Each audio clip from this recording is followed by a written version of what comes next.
सर्वप्रथम मी माननीय रवींद्रनाथांचे आभार मानेन की त्यांच्या प्रयत्नाने आज मी बिनविरोध निवडून आलो. खरं तर मी मूळचा भारतीय जनता पार्टीचा होतो. मी पक्षांतर नाही केलं, मी घर वापसी केलेली आहे. आम्ही जे वॉर्डामध्ये कामं केली, फक्त आमच्या वॉर्डापुरतं मर्यादित न राहता आम्ही आजूबाजूच्या प्रभागात सुद्धा काम करत होतो आणि आमचा दांडगा संपर्क होता.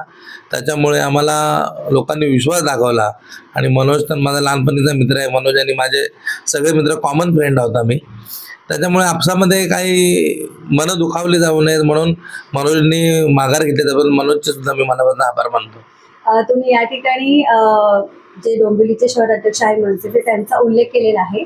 मागील निवडणुकीमध्ये सुद्धा अशाच प्रकारची एक घटना घडली होती व त्यावेळेला सुद्धा पक्षीय मतभेद बाजूला ठेवून त्या ठिकाणी सुद्धा मैत्री दाखवली गेली का? नक्कीच जेव्हा मनोज उभा होता त्यावेळेला मी मनोजला मदत केलेली, कारण आमची मैत्री फार वेगळी आहे. त्याने इतक्या मोठ्या पदावरती असताना सुद्धा त्याच्या पदाचा त्याग केला माझ्यासाठी. त्याबद्दल मी खरंच त्याच्या मनापासून आभार मानतो.